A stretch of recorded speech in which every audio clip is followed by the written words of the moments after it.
get right into it. Let's get right into the fun. Matt, I am going to give you the floor, brother, and have some fun, but not too much fun. All right. All right, everybody. Here we go.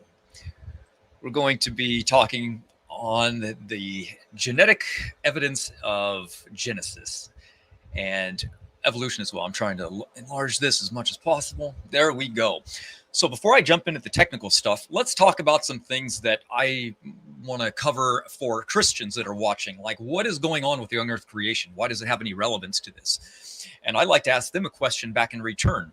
When we look at this genealogies going back, where do these people stop becoming real people? That's what you need to ask yourself. If this is a lineage and you trust that Jesus is real and that Abraham is real, where do you give up on that? Where do you give up on Noah? Do you give up on David? Do you give up on Adam?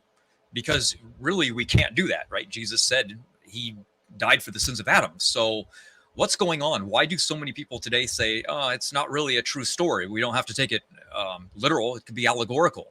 Well, even historians that are against the Bible literally admit that Old Testament has always taught that it's been a literal version. The global flood, worldwide, literal, 6 days of creation, literal. And then we have people arguing all the time that, well, it was just James Ussher that really was the first one to ever do this. And nobody believed like him before that period. And that people today only use his arguments, and it's more of a modern day thing. But actually, if we look into history, we find that people have been doing that with the book of Genesis for a really long time. Matter of fact, it starts in 240 AD. That's not far after Jesus himself, that people were using the genealogical chronologies to determine the age of the earth and the age of humanity based on Adam. And if you go back to Adam and there's 6 literal days, well, that takes us back to creation. And a lot of people go, well, you know, what about the Jewish people? Well, they also believed in young earth creation, and they only changed their mind because of the theory of evolution recently. We can even look at their calendars to prove this. Guess what? Their calendars still reflect a young earth. This is the year that they believe that it is. 1 year behind, actually. I need to update that. But nonetheless, the theologians came along and they said, well, I guess we're just going to have to accept what the modern day science is saying because we can't refute this. So we're going to obviously have to change scripture. We're not going to have to like learn the science, you know, God forbid. We're actually just going to change our beliefs around because that's what we have to do. But there's a problem when you do that, because in order to like, you know, say, well, it's, you know, we can be creationists, but we can believe in evolution. We really can't do that because nothing makes sense. It's still contradictory. You have the Big Bang. Nothing about the book of Genesis goes along with it. It doesn't match anywhere. So if it doesn't match, what did the church do? Well, you know, the Catholic Church was the first one to actually come up with the Big Bang idea. So they just said, well, we'll just abandon the literal view and we'll just say it's all allegorical, the entire thing. Why not, right? I mean, why not just accept evolution? Well, here's why. Because if we look into history, we actually find that it comes from pagan ideas first. These ideas aren't new, really. They're scientifically new ideas, but they're pagan in origin, and they go really far back. Matter of fact, it wasn't that people thought the earth was old all the time. Matter of fact, it was only just a little while ago in the 1700s that somebody actually questioned it and said it's more than a few thousand years old. And it was James Hutton who brought in uniformitarianism. But besides radiometric dating, what was there? There was nothing that said that the age of the earth was old. Nothing. So they have to have deep time. You see, they need it because it makes the impossible possible. Therefore, they can just say, you know, we can just say that the days were really, really old. We can invoke that there's some evolution. Just add time, and time becomes everything. It makes everything possible because you don't need evidence. You can just say, well, add enough time. That's what did it. And for the critics out there, we already know that they don't question anything. We've already experienced that. Okay, so for the Christian, it comes down to not whether or not you have to be a young Earth creationist to believe to be saved. It's just the foundation of what Scripture is actually saying, and is it really true? Is God's word true? Is it a literal thing that we can trust? And we're going to go over the evidence of that today. But before we do, we have to talk about what is science, what is falsifiable, what is making testable predictions. How did Darwin come up with this idea? Is it really scientific? So we're going to jump into those things right now. This brings us to the next part, and that is that scientific theories must make testable predictions. And what strengthens a theory is whether or not these testable predictions come true or not. If they do not, the theory is now falsified. The real battle is over the exact same evidence. We view it one way, they view it another. But why do they view it this way? Their interpretation is that everything goes back in time for millions of years. This is the debate. Which one is true? Evolution or creation? You see, in Darwin's day, there were three camps of creationists. There were the young earth creationists known as biblical literists, who are us and still exist today. There were the old earth creationists, or day-agers, gap theorists, intelligent design, and theistic evolutionists as we call them today. Then there were the non-literalists, or allegorical or symbolic genesis interpretationists, very similar to how Catholics are today. Many of them were theistic naturalists. So in Darwin's day, the majority of people believed in the non-literal version of Genesis, where the flood of Noah never happened, and God created species as they were, where they were. This is what Darwin focused his attention on by refuting and attacking the non-literal biblical view, such as the Catholics hold today, which of course he ended up proving wrong, thus winning the war of mainstream biblical creation versus his new theory of evolution, which states that animals can adapt and change in new environments.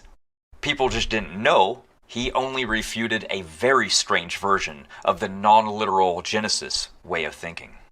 This idea all began long before him, but by Darwin's day it was established and very popular. And this is where the story leads to him going to the Galapagos Islands, which were colonized in the late 1800s.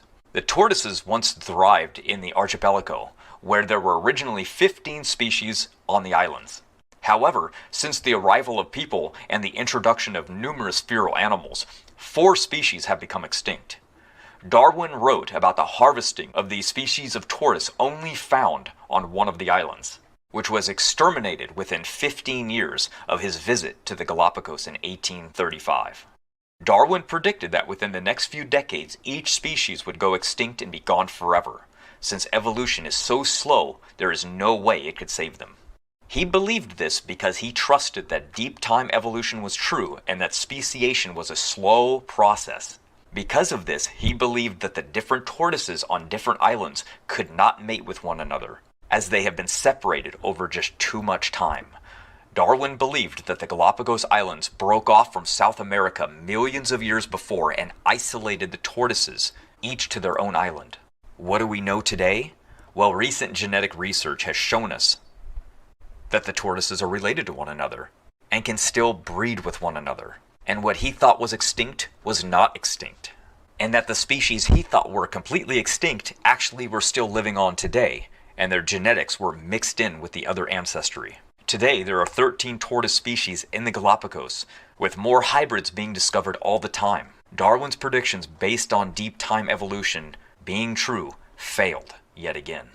Darwin was right about the role of natural selection in producing varieties of tortoises, however, but he claimed that it disproved the mainstream biblical view of creation, as he personally believed in this non-literal theistic concept of Genesis, which held to a creation event known as fixity of species.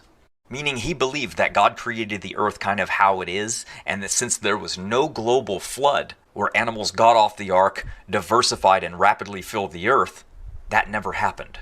And since many Christians in his generation also had abandoned the idea of a literal global flood, they were easily convinced and fell away from the faith.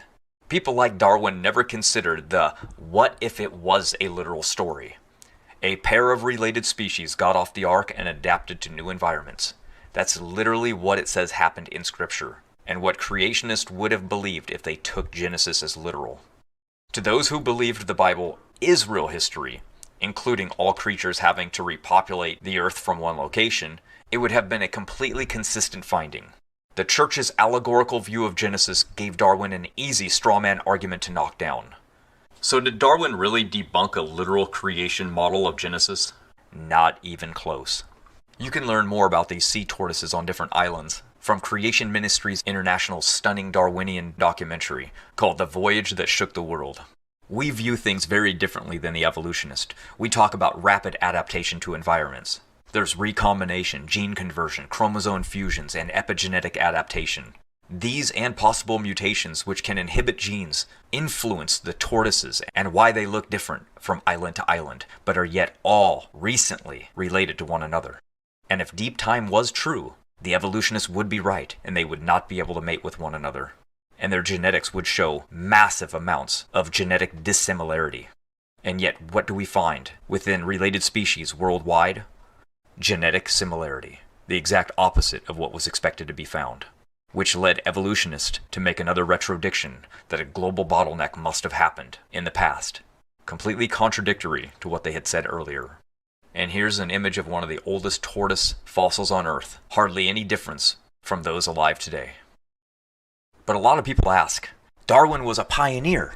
And yes, he was wrong on things, but he got the most important thing of all right, which is natural selection. And that's true, isn't it? Well, I have bad news for you on that front as well, because he plagiarized that from other people. That's right. Darwin plagiarized it mostly from Edward Blyth, which was a biblical creationist. And we know Darwin stole his ideas because they had communications with one another. And Darwin not only took use of his ideas and work, but even special words that had never been used before, that were invented by Blyth to describe things, now made it into Darwin's book. But he did not just plagiarize him.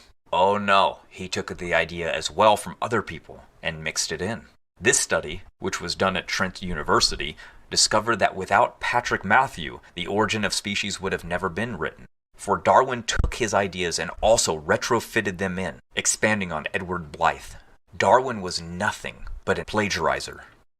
So his most famous voyage, and looking at tortoises, is great proof of biblical creation and a complete falsification of evolution. So yes, Darwin got his ideas of deep time from those before him. One of his biggest influencers, besides his grandfather Erasmus, was a trained lawyer by the name of Charles Lyell. He popularized uniformitarianism, the idea that all things have continued as they are now over time. Does that remind you of anything? It should. It's actually a biblical prophecy about the last days, which states almost exactly what people would believe in these days, stating, all things will continue as they were from the beginning of creation. So by Lyell's single phrase, the present is the key to the past, he just disqualified any catastrophic event in Earth's history, including a global flood. Because he argued that we can only interpret the past through the lens of what we see happening now, today. This is why the education system does not talk about catastrophism, and why it's also still frowned upon all these years later. This is precisely what Lyell did. With his one short phrase, the present is the key to the past, he automatically ruled out a historic global flood from the picture without ever mentioning it. He replaced history with his made-up version of it, adding eons of time to the past without any biblical history at all. And this is an excellent legal tactic, as you know he was a lawyer. But is this really scientific? Not at all. It's the opposite of science. It's actually pseudoscience made up of lies, then backed by an agenda and disguised as science, but I digress. His comment about the present is the key to the past is purely anti-science. It rules out any possible alternatives for the reason why things are the way they are, because you are not allowed to consider anything other than what we see happening today. That is literally the definition of a dogmatic cult thinking. It's literally putting blinders on scientists and telling them anyone who disagrees or thinks about anything else other than this, that they are wrong, no matter what evidence is presented. This is the modern-day basis for the belief of deep time and slow, gradual geologic processes. He is the reason the masses believe in the fossil record and millions of years today. It's not because the science proved anything like it, and certainly not because it's true. Lyell stated in one of his letters in his journals that was found after he died that his goal was to free the sciences of Moses. That was his agenda. It was all based on a lie. And Charles Darwin, at age 22, fresh out of school, brought only a few books with him. One of them was Charles Lyell's Principles of Geology. And one of the things that Lyell said was that if he were to push this as far as it could go, that he could prove that men came from the orangutan. And right after that, what was pushed so heavily in 1924? That's right, there were 3 fundamental human types, the white, the yellow, and the black, all related to their own primate species. The Asian, the orangutan, the black, the gorilla, and the Caucasians related to the chimpanzee. Charles Lyell, with his lies, influencing the science yet again, all these years later. So before the 1800s, we have Hutton's book, The Theory of the Earth, published in 1795, that made people doubt the Earth was young. And then we have Lyell's book, The Principles of Geology, which made people doubt Noah's flood. And then we have Darwin's book, The Origin of Species, which attacked a straw man argument of the fixity of species that was believed by people that did not even believe the biblical creation story was true. And he made people doubt the Creator. These 3 people influenced all of science that we believe today. And Charles Darwin is related to the Rockefellers. And today, they fund the public school education system. And they are notorious for saying that they do not want a nation of thinkers. They want a nation of workers. And they know that the people will believe whatever the media tells them to believe. And evolution is pumped out to kids and adults on a constant rate. And they admit that even if all of the data pointed to an intelligent designer, such a hypothesis is excluded from science because it's not naturalistic. So when you're not looking for something, you will never find it, and then they'll claim that there's no evidence for it. Let that sink in. Another problem that we have is atheistic evolutionists today have incentive for doing what they're doing. They also don't want to feel as though they've wasted their life. Not only have they gone through the entire school believing something, that would look really foolish of them to actually now admit that they were duped and fell for a lie, but then they actually paid to learn more of it in college. So that's money down the drain. So not only do they have time and money invested into this, but then they start teaching others. Then they have to admit to those others what they taught them was a foolish lie as well. That puts them in the sunk cost fallacy. It's the phenomenon whereby a person is reluctant to abandon their strategy or course of action because they have already invested heavily into it. Even when it's clear that they should abandon it because it would be more beneficial to them. They just cannot do it. All right. As you guys can tell, I had prepared that earlier because I didn't know how much time I would have. I didn't know if everything would work good, and I at least wanted to get some of my presentation going.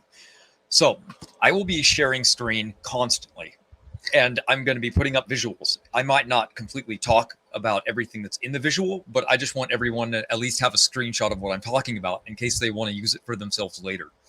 So these are the subjects that we're going to at least try to cover today. This is my intent anyway. And we're going to go down the list and we're going to show why creation is so superior to evolution compared to predictions that were made versus predictions that were falsified. And this is a screenshot that's really good. And I'm also going to have to thank Brandon from our team who made these images with and for me. So this is going to be great. And you guys can thank him as well for that. And the first one we're going to get into is genetic similarity.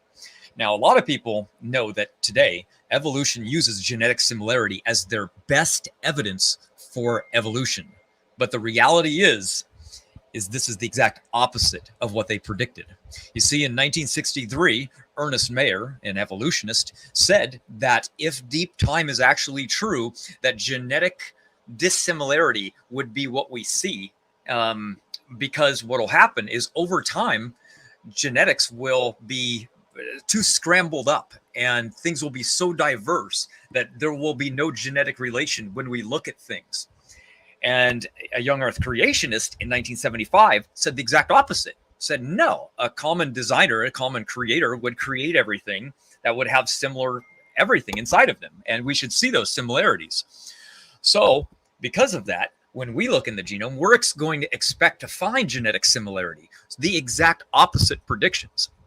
And so now we have, before any of the genetics was actually ever tested, we have testable predictions made by each side. Which one ended up being true? Well, it was inescapable and stunning, as they put it on evolutionist side, that genetic similarity is actually extremely high. And this is not what they expected. This is why they had to invent a genetic global bottleneck with all of life, because to them, they were correct. Evolution, that is right. The mutation rate is so high that if deep time was true, it would have separated everything genetically by so much, nothing would be even remotely close to looking related. What did we find? We found exactly what young Earth creation predicted. And our model, as you guys know on this channel, if you're new here, you're going to learn that our model predicts that we share genetic similarity based on function. What do we know today? Well, guess what? Genes are now being predicted based on their function when we look at sequences. So when we read a sequence inside the DNA, we can go, oh, look, that's a telomere. Oh, look, there's another sequence. What one's that? Oh, that looks more like it's satellite DNA. Oh, look at this one. That one's unique. What does that go to? Oh, it's a different part of the genome altogether. It's an orphan gene. So we're being able to identify different sequences, different sentences, and those sentences tell us what functions they have inside the body. So now, why do we share genetic similarity with something that a young Earth creationist would say we're not related to? Because when we look at these things, we see a high number, right? It's like, whoa, 98%. That's pretty odd. So what would happen if we looked at the phylogenetic inheritance showing genetic relation? Okay, we got humans related, we get Neanderthals, and then all of a sudden, we jump down into chimpanzees, and then gorillas, and then a pig for some reason, and then an orangutan, right? It's like, what in the world? A pig before that one? That's interesting. So what's going on? Like, why do we have this? It's like, why would a pig be in there? And how come they have so much genetic similarity? Are we related to pigs more than we are the orangutan and the pongo? Because when we look at that, we see that is true. The orangutan is about the same as the pig. So therefore, they try to strengthen this argument by going, well, that's true. You know, we do share genetic similarity, but we got to look at homology as well. So therefore, this is what they say. You know what? I never noticed this, but my pet bat has the same number of fingers as my pet alligator. Isn't that a quinky dink? One of the main arguments Darwin used for his theory was that of homology, these odd similarities between very different animals. Why would they be so similar unless they were related? So it makes sense, right? It's like, wow, we have a hands, and then we look over to chimpanzee, they got hands. It's like, well, you know, then we look at a lizard, they have hands. With frogs have little hands, all 5 fingers. Oh, you must share a common ancestor, right? But, you know, we started the genetic evidence started conflicting with what the evolutionists were looking at when they started comparing the molecular analysis with the physiological evidence. Right? They noticed that there was a flaw when they looked at the orangutans. They go, why? It's like, why? They were noticing that the homology structure was different than the molecular data. And they got upset about this. They said there is no theory holding that molecular similarity necessarily implies an evolutionary relationship. It's like, wait, what? That's all you guys are saying is the best evidence for it. So they're implying that homology is actually better. So the molecular data that contradicts the idea of genetic similarity denotes relation is often dismissed. So they're saying like, okay, well, homology seems to line up better, but we're going to get rid of that because genetic similarity is better evidence for us. And Nathaniel Jensen, as you know, who wrote Replacing Darwin, said we will be able to know better relation if we had judged this not on just molecular data, but functional data, right? So evolutionists came along and they were like, well, you know, how do we know what's related and what isn't? Okay, so we as young Earth creationists, we use the mitochondrial DNA, the autosomal DNA, and the Y chromosome DNA. Why? Because they are traced in a linear pattern directly to what is related, right? And we can follow this back in time to a single person. Evolutionists don't do that. Did you know that? When they build their phylogenetic charts, they don't look at the observable evidence. They infer it. They actually base it on something entirely different. And these are protein coding genes, which I'm going to get into. These aren't paternity tests, which show relation. They're entirely something else. So that's why I said we like to follow the direct line of evidence that can follow something. So when Jensen, as you know, is saying that these functional differences are what we see, we can come along and say, now, why is there genetic similarity even in these protein coding genes? Well, because we view function as something different. If we line up cytochrome C, which is something that they like doing, which is a protein coding gene, and they go, look, we can now build the phylogenetic charts using this area of the genome, this protein coding gene. This is really good. So now they build their chart. Well, they can't actually compare it to other parts of the genome by comparing something like cytochrome C because it builds entirely different charts. So they have to narrow down and cherry pick and look at particular types of data sets and ignore everything else. As where we can just take the data that comes from what we know to be true following the direct lineages, and we know that there is no phylogenetic chart at all. And we base this on function. That's why we share some protein coding sequences with other things. Take why we would share more genetic protein coding genes with a chimpanzee, like rather than a frog. It's because of how we also grow our hands, right? A human hand looks like a web. And as we mature in the womb, that web disappears between the fingers. So this is a functional role of that protein coding gene determining how we are built. So it's a function based on not only what the structure looks like, but how that structure forms. It's a functional difference. As where a frog, they grow their fingers out from the base, out from the root. So therefore, now we have reason on why these functional differences exist and why they make any type of pattern at all. And also why they refute one another and why they stick to that. And here's another short clip. I'll give you another example to break up the monotony of just listening to me. If you look at different creatures' DNA, the rule of thumb is the more similar, the more closely related, and vice versa. Biologists expected to see a gradual branching path of DNA mutations from species to species, and they did find some success. Take, for instance, this little guy. He's a gene called cytochrome C. You can find a version of him in such places as your handsome or beautiful self, chimpanzees, dogs, moths, even yeast. He's one of the most commonly sequenced portions of DNA, so it's a great test case to see if the similarities hold up and point toward common ancestry. So, if we compare your cute little cytochrome C to this ugly, hairy chimpanzee cytochrome C, they look exactly alike. Weird. With dogs, there's about 90% similarity, moths about 2/3 similar, and yeast only about half similarity. Wow, just what we'd expect. These results must be really strong evidence of common ancestry. Whoa, no, who let you in here? Shoo, get out of here. Meet cytochrome B. He's a lot like C, except he likes to throw monkey wrenches into Darwin's expectations. He's just one example of many. If Darwinism is true, we should be able to construct a reasonably consistent family tree, pretty much no matter what genes we compare. But that's far from the case. In reality, using genes like cytochrome C as evidence for common ancestry is just a good example of molecular cherry picking. Depending on what genes are used, biologists will come up with wildly different ancestry and contradictory trees of life. Comparing different animals' cytochrome B genes, scientists found cats and whales cavorting in the primate club, kicking poor cute little tarsiers out into the cold, frogs and birds and fish carrying on together in their own strange little group, and even sea urchins masquerading as chordates. It's madness! So, as you can see, they can only build their phylogenetic trees and their charts if they choose to only look at one particular region. They can't compare other things with it because it destroys the rest of the trees. They can't make any phylogenetic tree of evolution because they all contradict one another. That's because it is not true.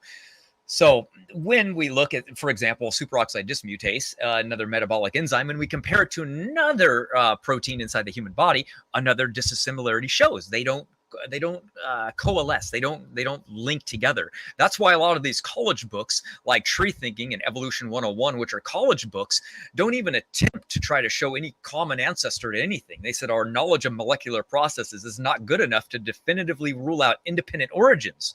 As a creationist, that's exactly what we would expect, right? But they admit that in their books because they know that they can't prove anything, because every time they try to look at a particular region, it shuts the other prediction down. It disassociates it. It's not true. That's why they can't build it. So what do? We take the observable data, the Y chromosome, the autosomal, and the mtDNA, and we track this back directly in a line of what we know and what we can see. They infer it. They take a protein coding gene, they take one section out of it, and then they build a chart based on that as much as they can on their perception of what they believe the evolutionary tree should look like. Of course, there's even discrepancies looking at cytochrome C, but it's the best they can get. That's why they ignore the other data. So, like I said, I'm going to be putting pictures up. You guys can have screenshots of whatever you like. I might not cover all of them, but I made them anyway. And I made a book to go along with this, so anybody can later follow along or get the book just to pass out, things like that. So, quote from somebody says, genetics has no proof of evolution. It has trouble explaining it. The closer one looks at the evidence for evolution, the less one finds of any substance. In fact, the theory keeps on postulating evidence and failing to find it. It moves on to other postulations like missing links, natural selection, positive mutations. It's just not science, right? It's just throwing out. It's inference, saying, just look over here, right? But what do we know? We know that when it comes to predictions, that's what makes a theory strong, and that's what falsifies another theory. This shows the strength that the best evidence for evolution is literally what we predicted, and they U-turned it, they wheeled it, they changed it, and made it evidence for them when it's not. So never let anybody ever tell you that the best evidence for evolution is genetic similarity, because it's cherry-picked nonsense, lies, and the genetic evidence that does show any type of relation, like why do we have even some type of resemblance to it at all, just shows that a common designer, because it's based on function. So it is the reason that we would see something, and it was not predicted at all by evolution. Why? Because a programmer doesn't start from scratch each time he develops a new program. Instead, he uses the same general command that he uses for other projects. It shows the creator's efficiency and integrity, right? So if we as creationists, we could have easily been falsified. We could have looked in the genome of animals, and we could have seen multiple strange sequences. We could have found like an alphabet in English in one, and then find a binary mathematical sequence in something else, and then something else over here. And we would have been in big trouble, because that would make it look more like there were, if we wanted to still hold to intelligent design, we would have to say that, well, maybe there's multiple designers. Maybe there isn't one God. Maybe there's multiple designers that created life. See, we would be in big trouble. But the fact that we do see so much similarity, and it all shows the exact pattern, it shows that there is only one designer in all life, because he used the same program, the same code. Why would a programmer use a different source code for every piece of software rather than use the same framework and language for each application? It only makes sense. And look at God's creation. Look at how the regulatory network for E. coli is compared to the Linux operating system. God's design is superior than everything we can even make today. And design is everywhere. I know there's people like Godless Engineer out there and other atheists that deny this, but literally the biologists, the atheist community's geneticists themselves admit that this is true. Here's an example of that. Is the genetic code really a code? It is a code. It's definitely a code. But nevertheless, there is no problem in saying that DNA would be a code in just the same kind of way as a computer code. It certainly is a code. You can read it as a code. You could even transcribe. I think I put this in River Out of Eden. You could even transcribe a book into DNA letters, and you could read it out again. You could preserve it in DNA. That's how code-like it is. It really is completely code-like code. A digital code is merely quaternary rather than binary.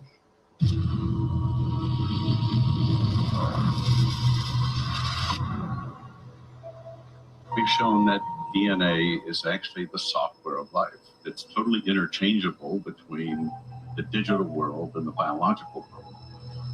The DNA code itself is so digital, is so almost exactly like a computer tape. Scientists have come to the amazing conclusion that our bodies contain digital code. In fact, Bill Gates, the founder of Microsoft, tweeted, "DNA is more advanced than any software ever created." Think about it. A program or code is written by someone very smart. The more complex the code, the more intelligent the author has to be. So here's the question. If our DNA code is more complex than any man-made software, where did it come from? Is it possible it was authored without an author, programmed without a program? Materialists think so, through neo-Darwinism, the modern version of Darwinian evolution. So yeah, when we look at the language of life that we see inside the human body, we see a language, a hierarchical pattern that describes a literal code, and it's everywhere. When we look at, they even use actually linguistic rules when we talk about genes. We talk about transcription. There's editase when we edit a gene. There, I mean, it's everywhere around us. So, the evolutionists, they have a lot of problems because they want to ignore this type of data and just say, it's all by chance. Well, you can believe that all you want, but this is why Scripture made it very clear and very simple that God gave us creation so that we would know that there is a creator, so that no one is without excuse. So it's very, very simple. And when we go into the molecular data and we look at different forms of life, and we're trying to build this hypothetical imaginary tree of life, there's inconsistencies because they're trying to use different forms of evidence to build and construct their phylogenetic trees. And one of those things is homology. But when we look at molecular data, it would show that rhinos are actually closer to hedgehogs than they are to elephants, which are obviously look much more similar. So they have to invent things like convergent evolution. And convergent evolution is when things cross pattern, then they gather the same type of physical appearance and look, even though they're not related. They came to the conclusion that they got this way through convergent evolution over time. That's why a shark and a dolphin would have the same fins, for example. So how did eyes evolve? Well, for them, these evolved because of convergent evolution, but they have to admit, they're so different, they're so highly complex, they arise out of nowhere. Maybe there is an independent origin, because when we look into the what they used to say, well, look at that, the eye must have evolved 50 to 100 different times. When has anybody at any time ever seen any experiment produce the formation of any eye, even at any point? I mean, it would have to evolve the gene, the Hox gene, to begin with. It would have to now create mutations that aren't harmful at all, because anytime you throw a mutation in the Hox gene, or I'm sorry, the PAX6 gene, which constructs eyes, it causes horrible problems, usually blindness. So how can random mutations that are more often than not harmful create eyes? Well, convergent evolution. Therefore, it only has to do it once and then pass it on, right? How about bats and dolphins? Did you know that they say they're related? That's right, convergent evolution, because they have similarities, because they have lived similar lives. What are they talking about? How do bats and dolphins have similar lives?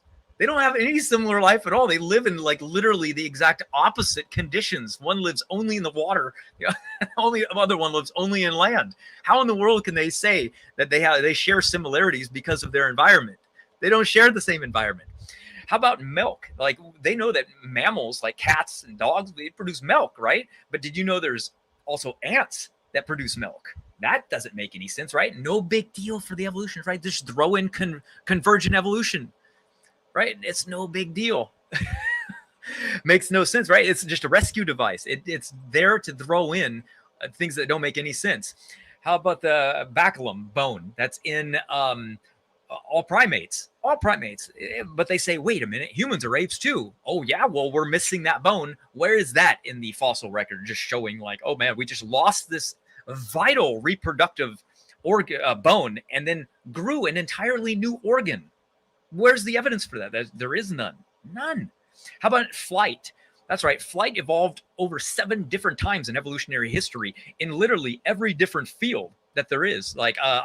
Grouping of animal, right? We have mammals, we have aquatic species, like in fish, we have birds, bats, we have insects, flight's everywhere. But what do we actually see? We see loss of flight. We don't see anything's gaining the ability to fly. Look at how many times loss of flight has actually occurred.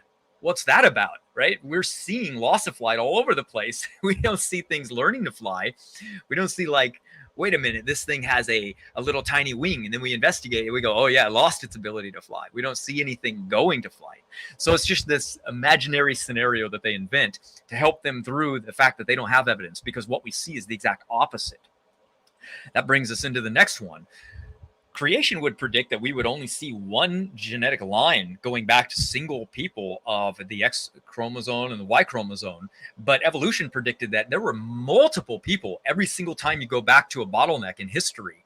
There were at least, they say, 10,000 women and 10,000 men over 200,000 years ago, right? But like, what's going on? They say, these are the first pioneers of people. They didn't look much like us. They kind of did, but they were more primitive in features. We say, no. We go back to Noah with the Y chromosome, but you can trace everybody back to Adam and Eve, right? That's one of the things that we should be able to do. We are able to find a genetic sequence that we can trace back to single people, not groups of people. Because if you assume that there were 10,000 women or 10,000 men, then we should see multiple lines of that evidence inside of people today, but we just don't see it. We don't see this scenario of a bottleneck 200,000 years ago, or even the other one of 74,000 years ago in the genetics.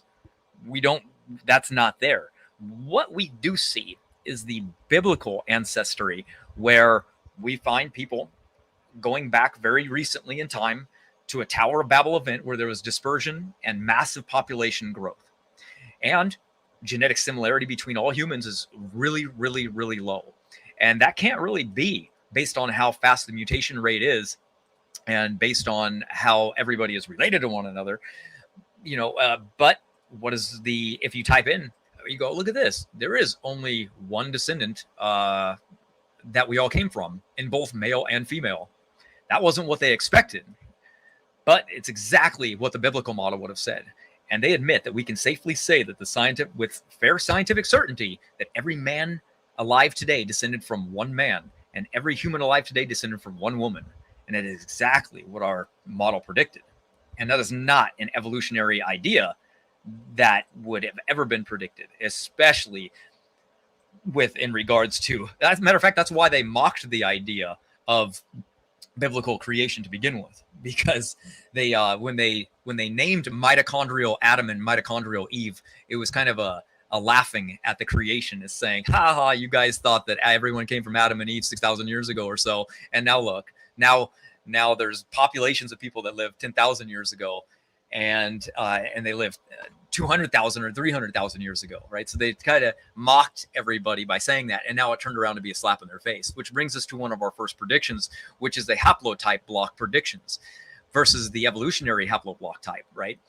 Dr. Nathaniel Jensen would say that, we came along and we would say that the first haplotype people, Adam and Eve, would have had blocks the size of the entire chromosomes, right? Evolution would have never said that.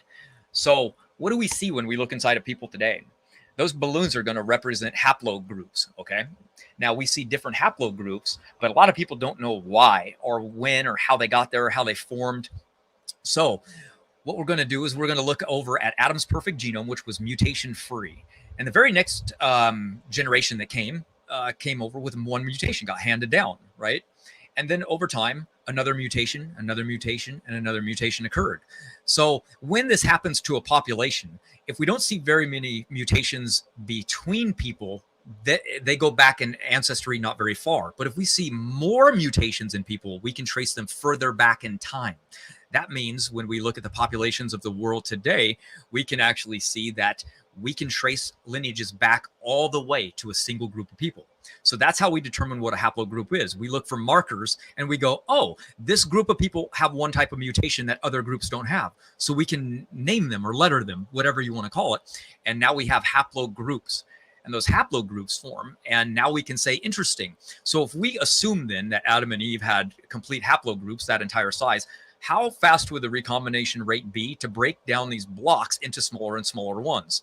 That was one of the group predictions that was done by Dr. Nathaniel Jensen, who said, let's test this theory. Let's break this down and look at gene conversion rates and recombination rates and not make any assumptions about the past except for a hypothesis that they were entire blocks that got broken down. How far in the past could we go? So his prediction showed us that we could easily explain the haploblock groups that we have today could have formed in the biblical timeline, and they don't line up with evolution whatsoever. So then, how is that possible? Well, gene conversion breaks up linkage blocks, And we know that when we're looking at populations and groups of people, this is a genetic drift indicator right here, showing a population size and how many generations. Look at this. If you have a smaller group of generation of people, fixation is reached really, really fast. Some are lost and others reach fixation quickly. And what would we say happened? Well, after the flood, there wasn't a very many group of people, right? There was not many. And they were in small groups and they migrated together and they stayed in smaller populations and they grew in a population together. And then all of a sudden they went to the Tower of Babel where God confused the languages. Then they dispersed and broke up into smaller groups of people. And then once they were in these smaller groups, it started again. Gene conversion, recombination rate, breaking up all these blocks into different groups of people. And when we look at the human history, we go, wow, something happened around 5,000 years ago where human diversity rapidly exploded. And this is looking at exomes, by the way. And then Jensen ran it on single nucleotide variances and got the same results yet again. And they admit that mutations are relatively new. They only go back about 200 to 400 generations, and then something happened creating massive amounts of harmful mutations. Well, that's the biblical timeline. That's literally what we say happened. You know, mutations are arising in people, and we can literally go, well, if they're new mutations, we can trace them backwards in time. We get to a person that has less mutations. That can only be a good thing for them. Evolution says, it's okay. No, they don't make much of a difference. You know, it's just mutations. So we'll get into that soon. But we're saying that this Tower of Babel, which has actually been found in historical things, this is what a carving and engraving showing that our ancestors actually believed in it as well. And they actually, it's one of the rocks we found. We see that if we trust the story and we go, where did this happen? Was this the Middle East? Or was this in Africa? Because if people lived in Africa for hundreds of thousands of years, you would expect that massive people would also be migrating around in Africa and diversifying in smaller groups, getting mutations, and haplogroups would be forming left and right. But what do we see? We see the most haplogroups actually forming and exploding out of the Middle East, exactly where we would expect it to be, not in Africa. So think about that for a second. So we would say the exact opposite happened. We say that this happened, that all of these haplogroups started forming and grouping, and people began migrating around the world and getting isolated in different regions, but not this one. See, you're looking at Shem and Japheth's line, right? They branched off and they didn't have a border. Ham did. And let me explain it to you like this. The Tower of Babel is where all of the people were together at once. The languages got confused, and each son got handed down a inherited land. Ham's line got Africa. So they went into Africa from the Tower of Babel, and something unique happened. The Sahara Desert started to form, and it grew rapidly. And so as it grew rapidly, it pushed Ham's generations or Ham's genealogies deeper into Africa, and they became isolated and trapped. What would this do to genetic inheritance? Well, it now makes them so they can't mix with other people. So now they have smaller groups of people living in Africa. And these smaller groups of people are now stuck there with less genetic diversity than they would have had. And now all of a sudden, these groups of people have smaller population tribes. They're mutating faster because they're living in the tropical regions. They're living in smaller populations. They have faster rates of recombination. And all of a sudden, they're generating mutations at a faster rate. So it makes them look different than the other groups that are now able to intermingle with one another and diversify and go across the entire world and populate everything. That couldn't happen for Ham's line. They were stuck. They were trapped. And when we look back in history, what do we notice? Evolution tells us, well, if you go back into the past, you know, humans came out of that bottleneck 200 to 300,000 years ago. It's like, okay, well, that would mean that humans lived for 100. Let's give them the benefit of the doubt here and just say it was 200,000 years ago. That means they lived for 195,000 years worldwide after, you know, because out of Africa happened after this, you know, everywhere they lived, and they waited 195,000 years before they all started doing exactly the same thing everywhere. Human history starts being recorded about 5,000 years ago. All of history. What do we see? Civilizations rise 5,000 years ago. Writing systems between every group 5,000 years ago. How about mathematics? They say, oh, around the same time. Mathematics, you know, we could trace it right back to one group of people. Boom. How about magnetic decay? Oh, same thing. Not very young. How about the oldest trees on Earth? Trees don't die. We have trees that are just, they think they're organisms that never perish. But yet the oldest trees in the world go right back to the flood. How come there isn't one 10,000 years old? That would easily refute us. The only time they can ever get those dates is because they might use something other than dendrochronology, where they're testing the actual rings of the tree. They have to infer it based on something else, because the obvious answer is it's not old. We have helium diffusion rates. Goes right back to the same timeline. How about the oldest desert in the world, the Sahara, what we just talked about? Well, guess what? That formed very, very quickly. They didn't expect that, and it formed fast, not very long ago.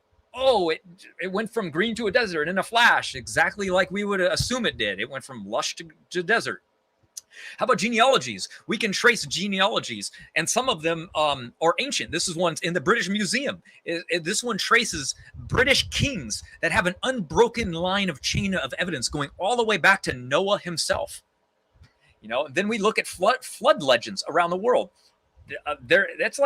That's amazing how much they even still have in common. Has anybody ever played the game of telephone when they were in school? That original story hardly makes it around the classroom without being totally distorted. So by the mere fact that they have flood traditions that even hold any resemblance at all is still amazing after this amount of time.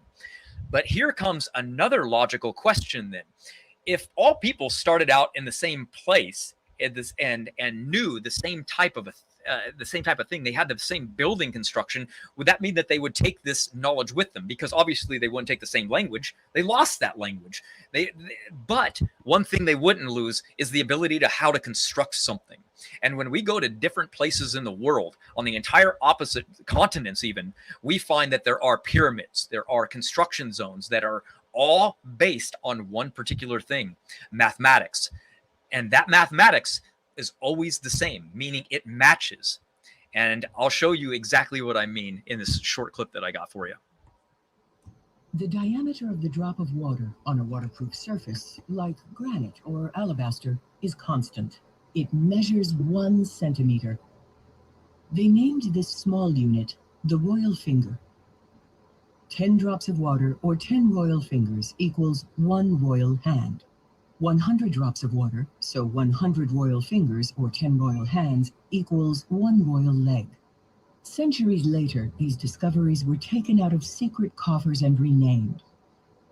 The royal finger was called the centimeter, the royal hand the decimeter, and the royal leg the meter. They were presented as recent discoveries, and the French appropriated them, made in France. The diameter of the drop of fresh water measures what is now called 1 centimeter. Water is a universal constant. The size of the drop of fresh water will never change for thousands and millions of years. Yes, the universal unit, the meter, was not invented in 1780. So quite interesting, right? How in the world could we have a mathematical situation where all people around the world know the exact same type of measurement? Well, it's because you can trace them back to a single group. It's a single group of people that were building and constructing the same tower. It's why they knew what to build and what worked and how to measure something. They might have lost the language, but they never lost the math. Or what makes more sense, the Egyptians decided to travel around the entire world themselves, creating the exact same structures everywhere. I mean, that makes no logical sense. But when we look at the construction of all pyramids that we've ever measured, they all use the meter. Now, what is the logical probability of that happening? I wouldn't want to defend that argument if I were you. So anytime there's a discrepancy and we find modern man outside of Africa, they just go, uh-oh, we just need to chalk it up to a primitive man, right? They found handprints that were discovered in Tibet. And, that's not in Africa. They're 300,000 years old, according to geology, right? That breaks up the tree of life, right? Wait a minute, man's supposed to be evolving in Africa, and they're stuck there. They can't even get out for another 150,000 years. So what's an identical human handprints and artwork doing somewhere else? Well, they just blame primitive man. They just say, well, it's some other species that was literally identical.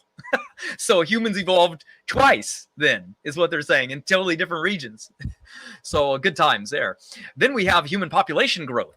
This one doesn't look good for them at all, because when we're looking at the human population growth, that literally lines up with the biblical model of ancestry. You can't have groups of people living, even based on the decay curve of how many people have kids every generation, when we look at population growth arguments, that they line up with young Earth creation numbers every time down the line.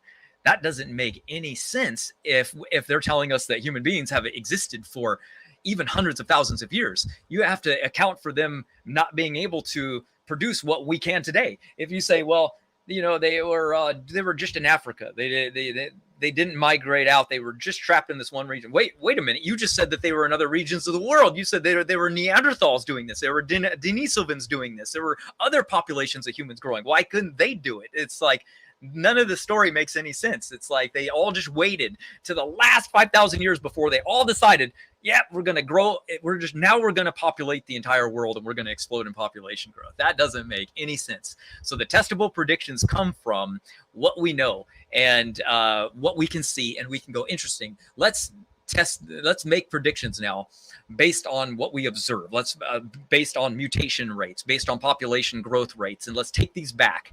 And when you do that with evolution, you get the problem of Occam's razor, where, you know, the simplest explanation is usually the right one. Well, when we use young Earth creation, all of the evidence is simple. It all lines up. They have to invent these ridiculous rescue devices, and that's why we have no problem. We have no problem saying that these haplogroups formed exactly where we think they formed. They formed rapidly all at once. Dispersion happened. We have evidence that we can only trace back to a single person in the recent history, not deep time. And there is no march of progress. Here's a video I made specifically on that one. If you like the subject and you want to learn even more, then I recommend getting a book on that one. It's called Why Human Evolution is False. And we will move on to the next one right now, which is the Y chromosome. Now, this one is unique because this one really destroys all of them, because mutations build up in the Y chromosome, and we can literally say, well, if deep time evolution is true, we should be able to trace these backwards to a common ancestor split, right? Where the Y chromosome would be saturated in mutations because mutations happen there so quickly. But if young Earth creation is true, we'd be able to trace backwards in time to a recent common ancestor of Noah with only few mutations and not even close to mutational saturation. So what happens is when we look in there, we go, we can build a phylogenetic chart on the ancestry, and we see the Y chromosome mutation rates higher again in Africans. So therefore, the evolution goes, that must mean that Africans are the oldest again because they have the most mutations. Well, that comes down to predictive power yet again, because that takes an assumption. And that assumption is that mutations are always the same between every single people group in the world. And that also assumes that mutations are slow and always constant between all people groups, and that Africans always existed first and that only people came later after them. But that is where it gets destroyed again by Dr. Nathaniel Jeanson. And he wrote this information in a book that you can find called Traced. And in this book, that's highly technical, I'm going to break down for you. We see that in it, he breaks down 4 different study groups. And when we look at the 2 blue ones on the left, we see that these are pedigree studies. And these pedigree studies only looked at a very small section of the Y chromosome. And they didn't look at the entire thing because sequencing the entire thing is very hard. And the reason why is because it's about 58,000 to 600,000 base pairs with 200 genes. So it's very, very complicated. And what happened is when they were looking at the 2 on the left, by just looking at a small section, they only found a few mutations. And they said, oh, good. Just a few mutations is really good for us because the mutation rate's very slow if you just count those mutations up. And therefore, we can get very old dates. And therefore, they plastered everywhere that humans must go back hundreds of thousands of years because the mutation rate is slow there. But then somebody decided to sequence the entire thing. And this is really good because once they sequenced the entire Y chromosome, the exact opposite evidence came in with a mutation rate more than double of what they had expected it to be, because they didn't expect other mutations to be in the other regions of the Y chromosome. And the reason they didn't expect it to be there is because in mitochondria and in other parts of the genome, mutations occur in what are called hotspots. And so they gather there, for example, in the D loop of the mitochondria. So therefore, when they found mutations in the Y chromosome in one little region, they said, oh, they must not be occurring in another region. So it makes kind of logical sense, but it wasn't for sure. Nobody had ever tested the entire thing. So then what happened is Dr. Jeanson ran that and said, oh, look at that. There is tons of mutations in that region. And when the study discovered this, they went, uh-oh. So they actually hid this information in the supplemental area and didn't let the public know. And they said that this information prompted us to explore additional filters, meaning they went, oh, that contradicts what we need to be true. That's way too fast for deep time evolution. We're just going to say that we have to look at other filters now that give us a slower rate. We're going to ignore that area. And then another study in 2017 came out, making the mutation rate even faster. And so what happened is Moretti came across and said, we're going to do pedigree studies on 17 father pair sons. We're going to look at the entire thing, and we're going to break down the entire raw data and see how many mutations are there. And lo and behold, Dr. Nathaniel Jensen predicting that the Y chromosome should go back just a few thousand years was absolutely spot on. And we got another prediction made by creation that was true, that the mutation rate was going to be fast, and it pointed to a recent common ancestor of Noah going into the past. And then we jump back into his book, which is the Rosetta Stone of human history, and it shows us the true answer to this Y chromosome data, where he decided, I wonder how many total mutations are in people's Y chromosome alive today. And he did just that. And he said that there are about 440 mutations. Well, if there's 3 mutations per person per generation, how many generations back does that go? It's only about 150. That's not far. So if we use a generation time of just 30 years, that takes us back about 4,380 years. Exactly what we would predict if the global flood was true, based on mutation rate accumulation through the Y chromosome. And see, the mitochondria is very hard to test. The reason why it's hard to test for mutations is because every generation doesn't even get one mutation. It gets like less than half of one. So it's very hard to actually count. But this is very easy to count because it's more than one. So we don't have to guess. We don't have to go, oh man, this person got less than one, less than half of one. This person got half of one. This one's just much, much better, much more clear. The data is easily read, but it gets better. Now, what would happen if we went back to Noah and we started counting from Noah? Because we have a prediction made, right, in scripture, right? We said it writes that in the generation of Peleg, the people dispersed and went across the world. Well, that can be tested now. So what happened is Dr. Jensen said, what is the common ancestor mutation of the person that was the common ancestor of all of the haplogroups that formed rapidly? Well, guess what? If you count from Noah and you go to Shem and then Abram or Elam, and then you go to Canaan, Salah, Eber, Joktan, which is the 6th generation over, you get to Peleg's generation, Joktan and Peleg. And then we have the history of the world written in scripture right here. That's exactly what happens when you get to that generation. When we read all the haplogroups form. So what are the odds of that? We literally have the evidence, like what Dr. Jensen said, that is the Rosetta Stone of human history, because we don't have to just prove that we can go all the way back to Noah. He's gone a step further and shown that we can actually count from Noah forward and also get predictions correct on that as well. So that makes creation another awesome, powerful tool to prove the biblical model of ancestry that shows we're much more recent, and that there is not, again, another line of lots of male ancestors going into the past hidden somewhere in our genetics and DNA. That doesn't show up anywhere, right? And when you compare the Y chromosome to, let's say, a chimpanzee, it's horrendously different. It doesn't match at all. Matter of fact, it's so different that it actually matches more of a gorilla than it actually does a human being. So it's the exact opposite what they would expect when you're trying to use it in evolution, let alone human ancestry. It doesn't even work with evolutionary history, because we see that the study of the Y chromosome that developed unusual structures that make them very unique to humans. So if you wanted to learn more on that one, there is a local global flood video that exists specifically on that. Also a book as well, but the videos are a little more entertaining sometimes.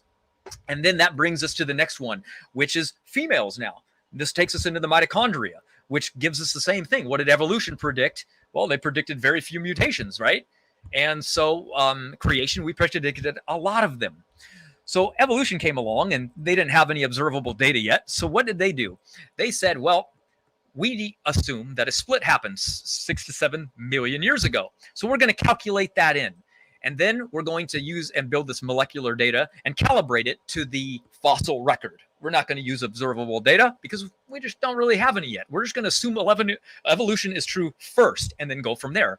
So they started building their phylogenetic charts around this and started getting random dates. And the dates go all the way from 1991, that was the earliest I could find, all the way up until current times. The ranges go from 72,000 to over 300,000 years. But they predicted that we would find, based on this, to turn, a common ancestor, one substitution every 300 to 600 generations. But what we did find is the exact opposite. We found one substitution occurring every 33 generations. Now, substitution is a mutation that takes its place in a population, which means it's more accurate than just judging by a regular mutation rate. But regardless, it was 20 times higher than was expected for evolution to be true, and only takes us back to around 6,000 to 12,000 years. The exact opposite of what evolution needed to be true, and not even close to what they could even push back by using the slowest studies that they've ever found. Instead, they got what they needed to change later, which was the observable rate that takes us back to a mitochondrial eve around 6,500 years ago.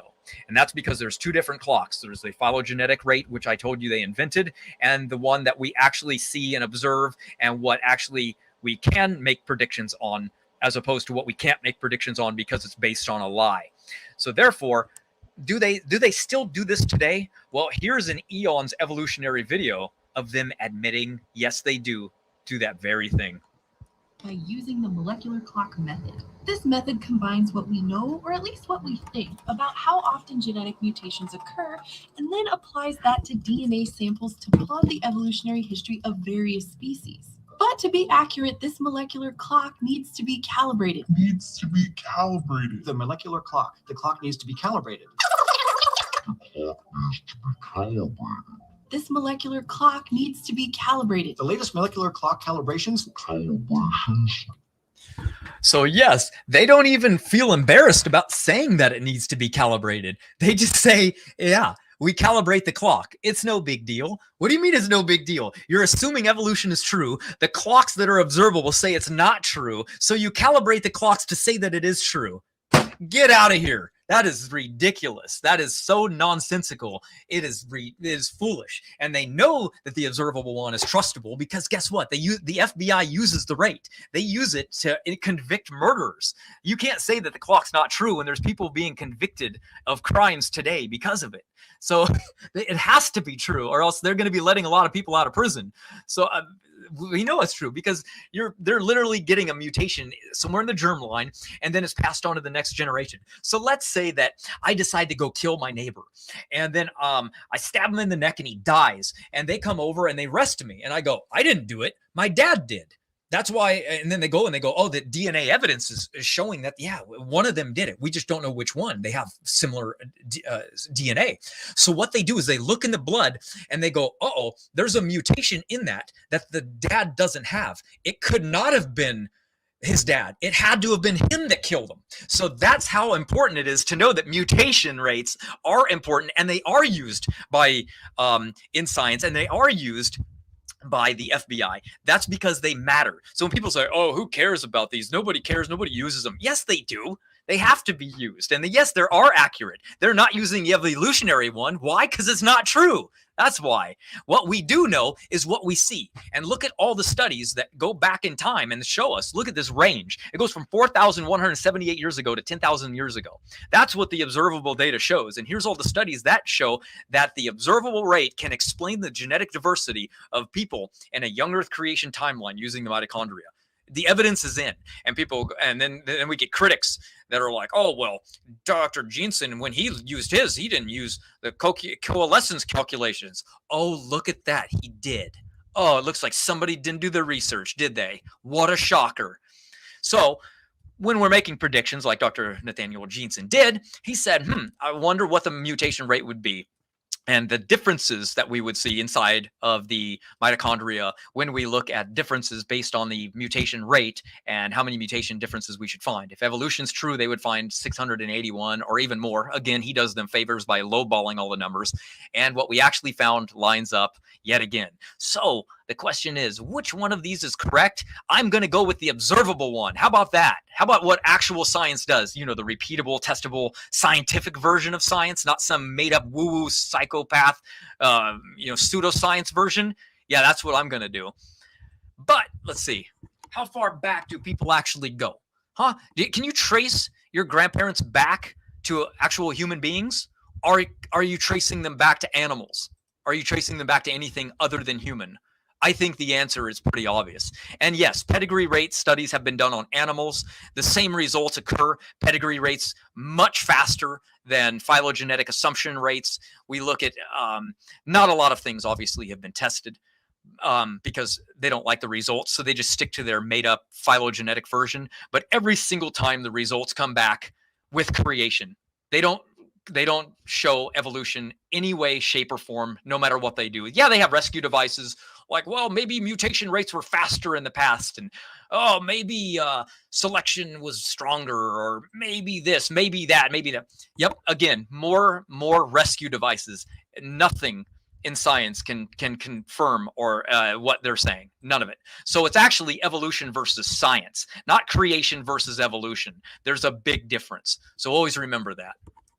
Darwin made it possible to be an intellectually fulfilled atheist. That's right. Without evolution, atheists have no grounding to stand on. That's why they need it to be true. They have an obligation for it to be true. They have to have it. So we don't care. Like I said, there is no reason that young earth creation has to be true for salvation purposes. There's plenty of Christians that don't believe in young earth creation, and it doesn't even matter for salvation. So why in the world would we believe it? How about because the evidence always points to it? So how about molecular clocks? Do they actually tick at different rates? Evolution says no. We say absolutely. Not only do they tick at different rates, they actually tick at different rates within the same species, even within different human beings. That's why when we look at charts like this, which is the Y chromosome and the mitochondria, they have different stars like this that shoot out, and different people groups have different mutations because they mutate at different rates. That's why these charts exist. So that's what comes to another prediction. Nathaniel Jensen said, I predict that most African groups will be found to mutate in their DNA almost 2 times faster than reported with what we see in other people groups today. So that's why we can trace them back to Noah's 3 daughter-in-laws, but there's different webs that shoot out from them that look like different periods of time.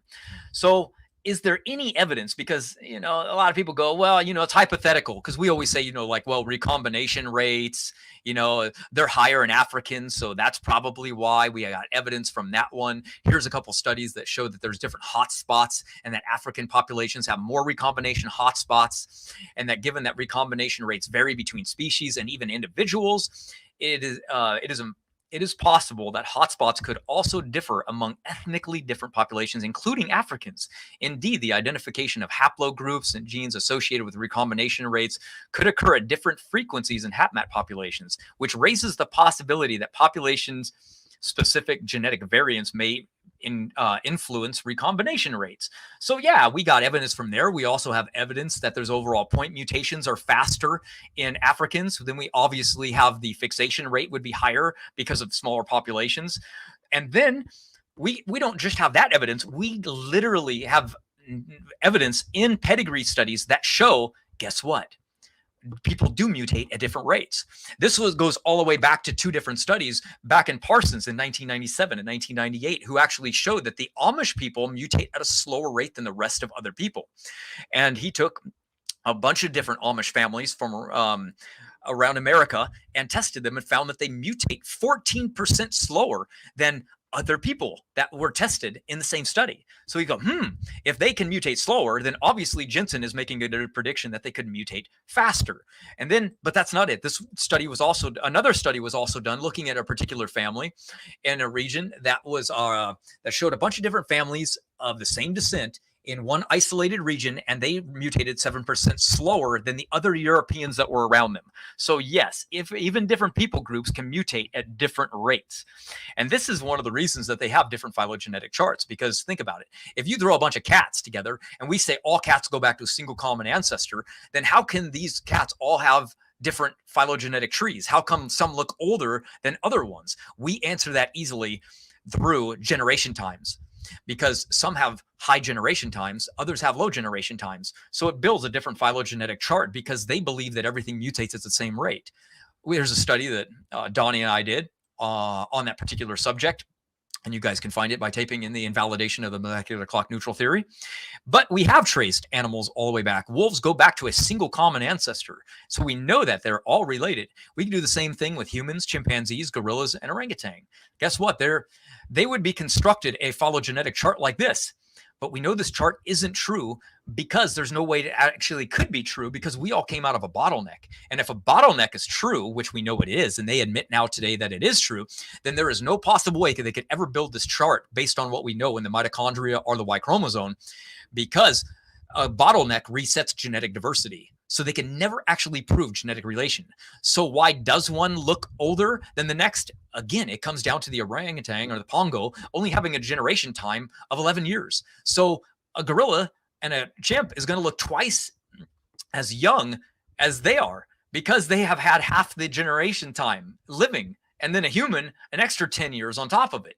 So human's going to look the youngest in any phylogenetic chart because they have the highest amount of generation time, which means there hasn't been that many generations alive to pass on that many mutations. So therefore, we would have the least amount of mutations. So therefore, it's always going to be constructed different on each different person, on different groups of people. And it's all dependent on situation, not time. It's like where did they live? Were they hypermutating? Were they isolated in smaller groups? Were they expanding in groups? Did they live in cold regions? Did they live in warm regions? And knowing this makes it really important, because when we're looking at, let's say, flightless birds, these are all southern hemisphere birds, which means they all live down south. So when they got off the ark, none of them went north. We would expect that in our model because it's freezing cold. Everything that's going to do really good and try to survive is going to go south, in Australia, in Africa, where they could try to stay warm. Humans didn't do it because they were inherited lands that they couldn't go to, right? Ham inherited the south, so other people weren't allowed to go in Africa. So they went into other regions, but animals didn't know any better. They just went where they could survive. So in this, we get a phylogenetic chart that's built off of the assumption of evolution being true. Then flightless birds would match the nearest landmass to them, because they would have walked from the landmass onto an island and then been isolated. So that's their assumption based on evolution being true. We would say that no, animals lose the ability to flight. There's also land bridges. So these two examples are going to refute the phylogenetic chart. Guess what? In fact, that is exactly what happened. They built the phylogenetic chart based on common ancestry being true, and that the local land mass animal is going to be the one that's the closest on the island. And look at that. It was a real surprise that the elephant bird was more closely related to kiwis. It was a completely unexpected. No matter which animal you look at on that chart, it is completely contradictory to the chart that they made. None of those birds actually match that phylogenetic chart of ancestry. Matter of fact, the exact opposite is true. You look at what they related and you put at the end of the tips of those branches, and the exact opposite is true. And that brings us to our next prediction, which is a novel prediction by us here at Team Standing for Truth. Donnie and I were looking here at the phenotypic diversity of people in the world. Now, remember, we would say that there was an equal distance between all people, because all people are the same age, meaning all people group formed from that group of people that dispersed from the Tower of Babel not very long ago. Evolution would predict, no, Africans were alive in Africa, stuck there for hundreds of thousands of years, or 150,000 years at least. And then later, Europeans came, and then Asians branched off. So that would make a hierarchy with Europeans and Asians being more similar and more distant to Africans, with a hierarchical pattern of Africans looking far more similar than either of them. So phenotypic diversity, our phenotypes, are the observable measurements and characteristics. You can measure the face and any characteristic that we want, and then compare them to something. So that's what a phenotype is, just so you guys know, because we're about to get into this pretty deep right now. So we would say that Ham, Shem, and Japheth broke off from each other, and they started diversifying in phenotypic diversity at equal times. So if we were to look at something phenotypically, we would see no hierarchical patterns. We would see a genetic similarity in phenotypic diversity, about the same. Evolution wouldn't do that, right? Evolutionary model would predict that humans arose out of Africa, and they have a problem with this, right? Because they assume that because Africans have the highest amount of genetic diversity, they're the oldest. Therefore, they would have the highest amount of phenotypic diversity to match this genetic diversity. However, this isn't the case. So they wrote, it is the key challenge of human genetics to figure out this paradox. So when we looked and we compared the different people groups and we split them down the middle and we start comparing, we find equal phenotypic diversity between everyone. Now that's very unique and very unexpected for the evolutionary thing. That's why it's a paradox. It's a confusing thing that they're having to go, what can we do about this? There are differences between every, what they would like to call, race of people. All right. But this is where the fixation index comes in. You can take the most diverse group of people and they have the phenotypic diversity that's exactly the same in wild animals today. And they also are very similar looking. So that brings us to like, wait a minute, if these animals lived over great vast amounts of time, how come they are so close to phenotypic diversity? What's going on there? And we're going to get into that. But first, let's compare human beings, okay? So I want you to look at the human, gorilla, chimpanzee, pongo, and then the human, right? So look at the phenotypic diversity. So you can see the humans are very, very different. Very high amounts of phenotypic diversity in human beings, but not in the animal kingdom. So what's going on here? These species are all related to one another, right? So supposedly these have existed for millions of years longer than human beings, but yet they have less phenotypic diversity. That's not expected. So again, look at humans in comparison. We have the lowest amount of genetic diversity out of all these animals, but yet the highest amount of phenotypic diversity. This tells us that we're not related to them at all. The common ancestor between humans and chimps would have carried the genetic diversity capable of giving them, both chimps and humans, high phenotypic diversity capabilities. Yet they want us to believe that humans inherited it, but the chimpanzees didn't inherit that same phenotypic diversity. Why not? That makes no sense at all. We literally split. We would share the same amount of genetics that would allow diversity. So we can see that the phenotypic diversity is the same between all of these different species, including humans, right? So what does that tell us? It tells us many important things. One, that all human groups must be the same age, as their phenotypic diversity is the same between all people groups. Two, it tells us that phenotypic diversity between animal species is also the same, meaning that we all went through a recent bottlenecks and animals species formed soon after that, and not in the deep past, right? Because deep time obviously would be letting us know that a lot of phenotypic diversity would occur over millions of years. It also tells us that humans have the same phenotypic diversities between Asians, Caucasians, Africans. And this is what we would expect with the biblical account of creation, biblical flood, I'm sorry. And if hundreds of thousands of years had actually passed, life would be far more phenotypically diverse in some species, but not in others that they're related to, right? There is no phenotypic hierarchy either, right? So we look at these, we go, look, tigers, all of them can interbreed, all are related. Very low phenotypic diversity. You would look at one and be like, I can't even tell the difference between a Bengal tiger and a Siberian tiger. If I was in the wild, it would take a specialist. It would take somebody that knows the species to identify that. And same with the orangutan. But humans, very, very different, very diverse. We line up the animals. We can actually see the same thing. And then we go, but look at just Africans. Look at how different, right? We can see that the diversity within Africans is still really, really diverse. It's the same thing no matter where we look in different people groups today. And these are people groups from all around the world. We can see massive phenotypic differences looking at the skulls. Very, very unique, very different than the animal kingdom. And Again, more Africans. That was supposed to be showed earlier. Phenotypic diversity off the charts, but yet the same between every single one of us.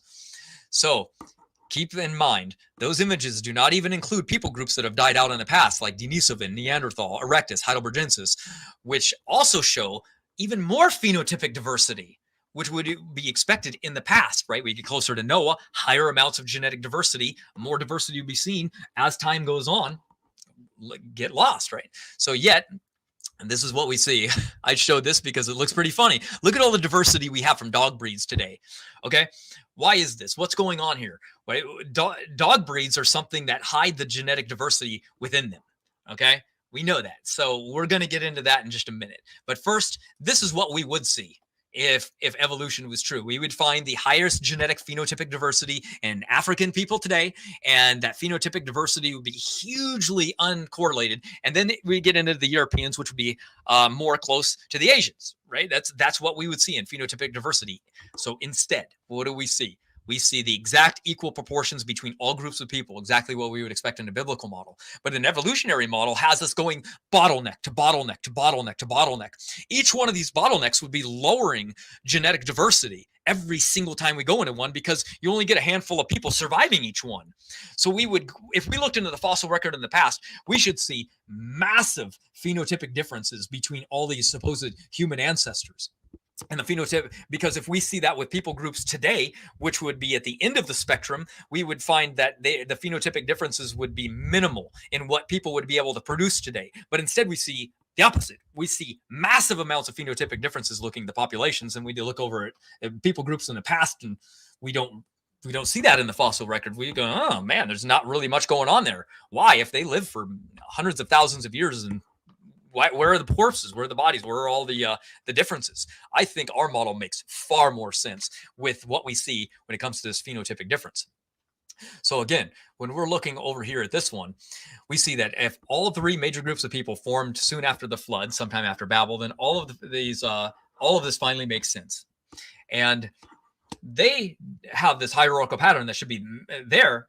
And this is where the paradox came from, and why they really came with, like, well, people look so different. Let's compare them to the closest looking animal. That must have been what happened. Asians, that's where the Pongo live. They're over there in Asia. So they must have come from that ancestral group of primates. And then what do we know? Well, we know from genotypic studies now, race is a made up thing. There's the genetic similarity between all people is extremely close. We're not related to these animals whatsoever.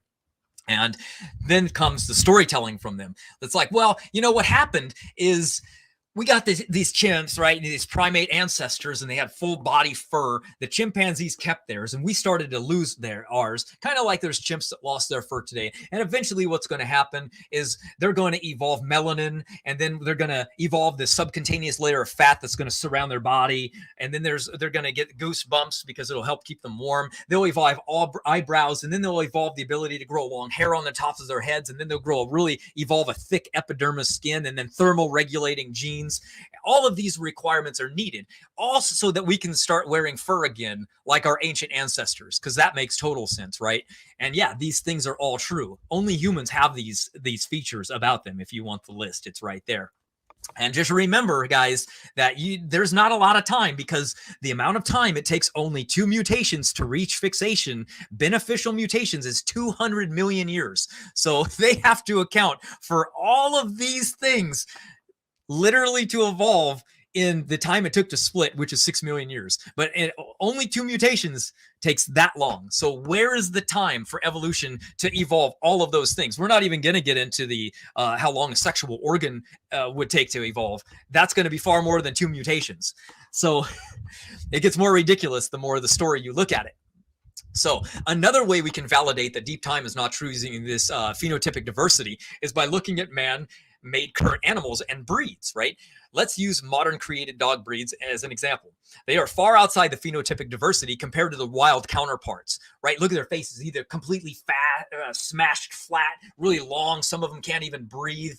They have all kinds of diversity within that group because we've manipulated their genetics. So we can see how much we can change their genetics around. Breeding has shown that it has a hidden reservoir inside this genetic capability, but wild animals don't show much diversity. If deep time was really true, wouldn't we see the story that they admit to? Because if we look, they say that the wolf has lived almost 1 million years. Well, wait a minute.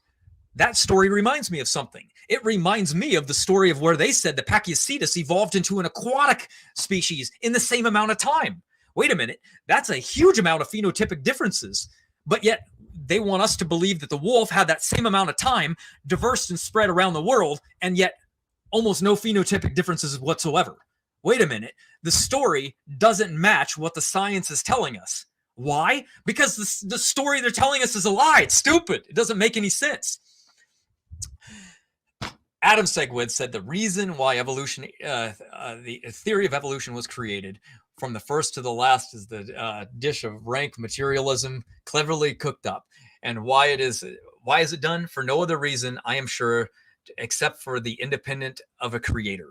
People know that they invented this. They know that if you push evolution, naturalism, that there is no need for a God. That's the reason they have to push this nonsense, because it just goes against Occam's razor, right? In science, the authority of 1,000 opinions is not worth as much as one tiny spark of reason in an individual man. So don't ever let people tell you, well, the majority believe it. Are they all wrong? Who cares what they think? Think for yourself. Question everything. That's what science is about. Stop just accepting what everyone is like. Oh, well, you know, the scientist told me it's true. Well, I'm just going to believe them. That's what they told me in school. Okay, well, you know, they're going to tell you a lot of things. You know, if you lived 1,000 years ago, you'd believe the earth is flat too. So consensus then as well. You're going to go with that same argument? Doesn't make much sense. How about evolution? They say linear line going up through time. We say, wait a minute, mutations are breaking us down. We see the exact opposite. We say created genetic diversity. We see creation in animal species, right? But again, beneficial mutations have to override negative mutations for it to be true. So when we're looking at our model, which would say genetic entropy, we're looking at damage in the genome, right? Kimura came along and he was like, and see what's going on, how much selection would actually be needed for going on. And what we see is that Kimura only assumed that beneficial mutations could completely override things through simulations. He didn't actually know. So what we actually found out later is most of the mutations that are building up are actually taking place within this distribution area where they can't be selected for. So this is another one. I think I was going to cover going through genetic entropy for a minute. It might take too long, so I'll just skim through it because you guys kind of know a little bit about it. But as you guys know, we have multiple mutations building up that are non-selectable, non-seeable, but yet we haven't reached mutation saturation. We see that problems are arising, diseases are increasing. We don't see what they expected to see.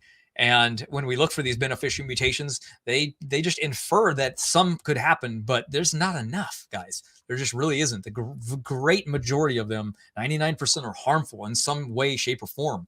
And when we look at things like in Africa, we go, ooh, look at that. There's malaria.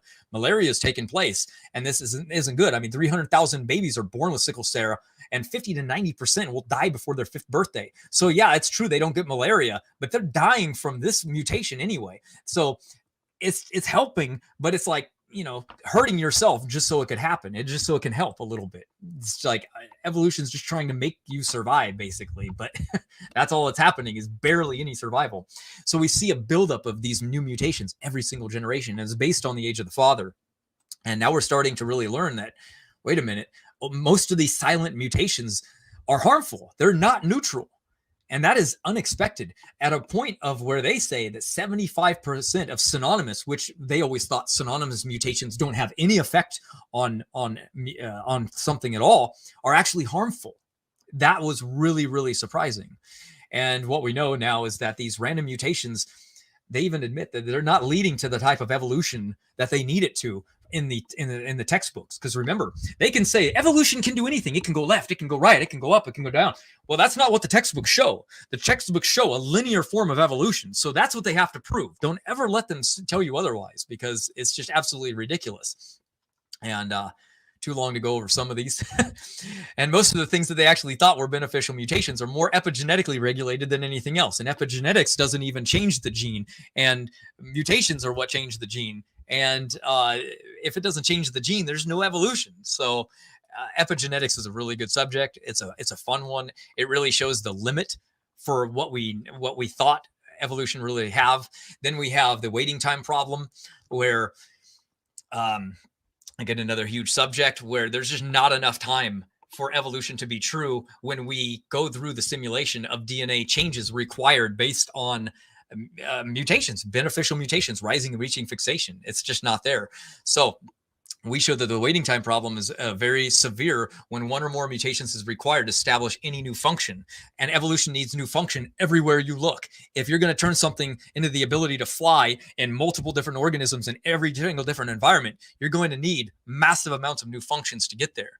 So we're able to actually predict that there's the loss of function, and that loss of function, we're able to say, if we're losing chromosomes over time from chromosome fusions, we can make testable predictions on that.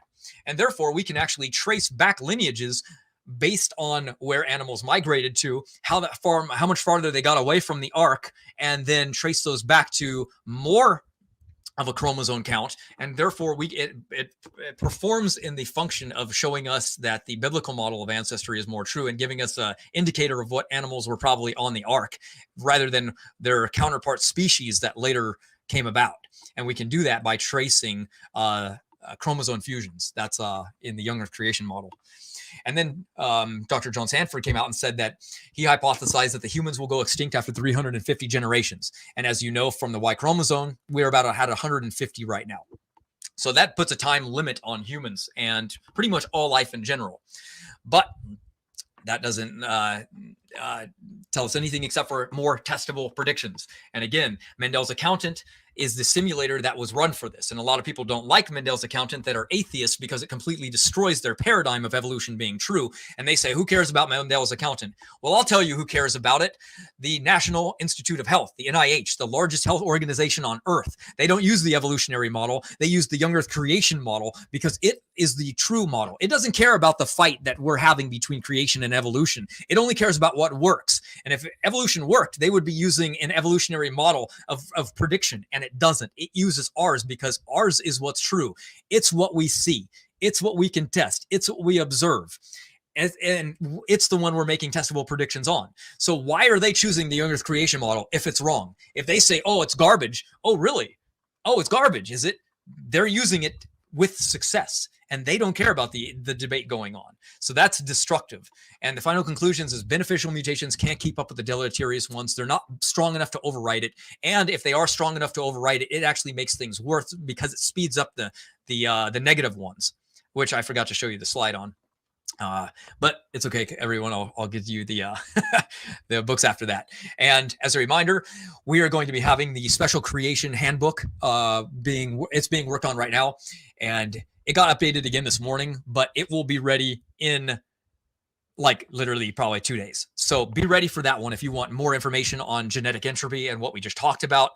And that book will be ready to go. If you bought it today, so be it. The interior is ready, but if you wait 2 days, you'll get the newest up-to-date model with the new cover and everything ready to go. That brings us to the next one. Genome studies confirm creation, or do the genome studies force evolution into early retirement, right? Are they a retrofitting type of thing? Because do we have genetic boundaries, or are these genetic relations that they're talking about by looking at particular areas of the genome and protein coding region genes?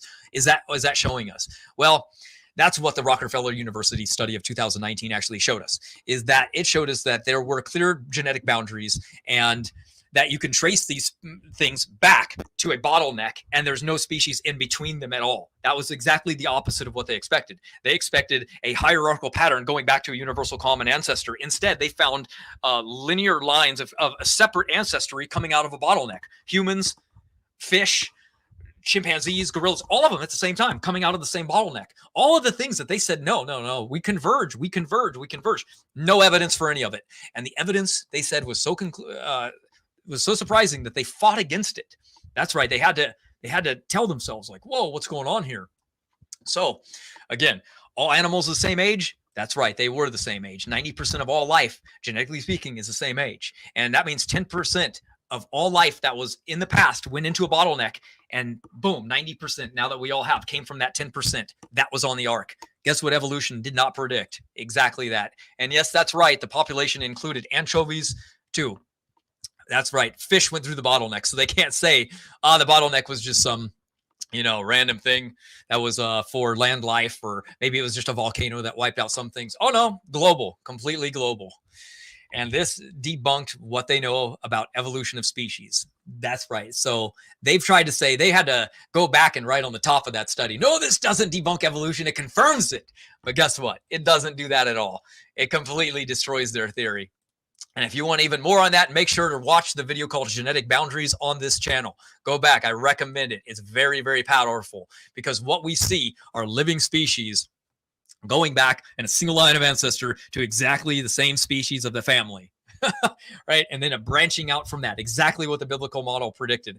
That's why phylogeny has to use cladistics as play words and games, and all they use is assumptions, right? They have to use cladistics as their word salad game to prove relation now, because that's the only way they can do it, right? They've lost everything, so now they have to use semantics. They have to go, well, we're related to apes because we are apes. We named ourselves that. So now we can say that we are apes. Oh, okay. So here's the assumptions that are based on cladistics. They require assumptions based on it. Carl Linnaeus, he based groupings on similarities of traits, right? But Darwin classified these based on the assumptions of ancestry. That's the difference. The animals stayed the same, but the lenses they used to interpret it have changed because of the classification systems and the assumption of evolution being true. What do we see? Carl Linnaeus was in many ways, none of the least of which was how he classified humans. He named humans Homo sapiens and placed them in the genus Homo. Although Linnaeus believed that humans were a specially designed God's creation, he plotted them like he would any other animal. So Linnaeus did not recognize humans alongside of apes with any idea of evolutionary link at all. He did this with the same reasoning he used to categorize all life, which is similarities that he identified with species. That is it. It doesn't mean that it's true. It doesn't mean that evolution is true. It's just like, oh, you have a hand and an arm that can do this. You have a face that's forward. You don't have a tail. You're an ape. Close enough. So therefore, people will go, oh, I guess I'm an ape. Oh, I'm classified that way. I might as well be an ape, right? Here is the definition of a human. It's a human being distinguished from an animal. I'm sorry to tell you guys. That's just the way that it's going to have to be for you. A succession of even very similar forms doesn't demand common descent. It could, in this case it does, instead point to a common designer. These guys, the engineers at Chevy. Intelligent agents are free to reuse things however they want. Just like I use the same password, FluffyBunny123, for everything I do online.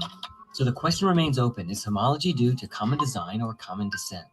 Because the argument was so central to Darwin's case, his followers eliminated the question by simply redefining the word from simple similarity to meaning similarity due to common ancestry. They baked Darwinism into the definition of the word. Homology now typically means similarity due to common ancestry. It's a clever way to end an argument if you can get away with it, but for anybody paying attention, it's a baldly circular one. Common ancestry because common ancestry. We got a flag on the play, circular reasoning, illegal use of logic, 5-yard penalty, repeat the 4th grade. Oh, come on, no serious biologist could possibly make that mistake. Nobody defines homology that way and then uses it as evidence for evolution. Come on, people couldn't possibly be that. No. The circular argumentation is still regularly used in high school, even college level textbooks, and many a YouTube video. The surprising thing is that many otherwise very smart people didn't realize this. However, more and more people are seeing the problem for what it is. That brings us to our next one, which is, of course, the evolutionary bottleneck versus creation bottleneck, right? We would have to say that evolution tells us that there have been multiple bottlenecks through many eons of time, and that these small inbreeding populations have existed. The young earth creation model says, no, God told us be fruitful and multiply and fill the earth. Well, which one of these is true? Because people love to mock us. They go, you guys are so ridiculous. You believe that all the animals were inbreeding and then all of a sudden they could populate the world. That's stupid. It's unseen. Humans can't inbreed without genetic problems. Oh, really? Okay. Well, yes, that is true today. But who really has the problem here? Is the problem really a small group of people filling up the earth from a small population really quickly in one generation? Or is this hypothetical scenario of populations going into a bottleneck and then living in small populations over long periods of time? Which one makes more sense? You can't be inbreeding in small populations without massive amounts of health problems. Ours doesn't have that because you get an extensive growth of populations where mutations aren't going to be a problem, because eventually there's going to be cousins and then third cousins, and it's not going to be a big issue. It's when you're in these smaller populations that evolution says they existed over tens of thousands of years. That's the actual inbreeding problem. So I find it ironic that they say we have an inbreeding problem when they have the biggest inbreeding problem that there is. We have mutations building up from a perfect genome over a couple thousand years, a bottleneck, and then an explosion of people yet again. What happens in the animal kingdom? Can we prove that this scenario where they're mocking us again is true? Absolutely. How about when they dropped off wild mouflon sheep and they on an island and they left them there? There were only a single pair of them. They can only inbreed. What happened? Exactly the opposite of what evolution predicted could happen from two animals getting off the ark and filling up the world. They did just fine. They actually got to a population of 600 and there was no problem at all. The same thing with deer. They dropped off deer, five whitetail. I think only two of them, there was only a single male. Boom, they filled up. No problem with inbreeding at all. They filled up the entire area. How about the in Catalina when they dropped off buffalo? They dropped off like a handful of buffalo, like 14 of them or something on this island. For a movie. Yeah, they dropped off 14 of them and they exploded to 600 of them. They were like, oh my gosh, they lowered them down to 150 because they were like, oh man, that's maintainable. We can't maintain 600 of them. They actually had to try to slow down the population growth. There is no problem with the creation model at all of putting in genetic diversity and then allowing animals to get off the ark and populate the world. There isn't. It's the same thing with human beings. Matter of fact, we know what Eve's sequence is. And you can read this by Dr. John Sanford when Andrew Snelling published this with him. And you can go and read that Eve's sequence has already been done. We already know what her genome looked like. And because we base everything on function, it's much easier to say. And then we have the creation, which makes more sense. We have the story of evolution, which doesn't make genetic sense. It doesn't make inbreeding sense. It doesn't make any sense, really. Everything should be different if evolution was true, but I digress. We see what creation sees, and we know that they're not objective when it comes to this because they have a prior commitment of materialism. They cannot allow a divine foot in the door in science because the second they start allowing this type of thing to be taught, evolution is through, and they don't want that. They have another thing. How about Darwin? Let's go back to him real quick. He predicted, based on evolution being true, that Darwinian finches would produce one new species every 3,000 years based on deep time, based on what he knew. Well, guess what? The exact opposite happened. They found that in 2 generations, literally a new species can form. That is exactly the opposite of what he thought would ever be found to be true. That's way too fast. So literally in 3.3 years, there's a new species of finch. So when we go over it, evolution says slow, creation says fast. What do we see?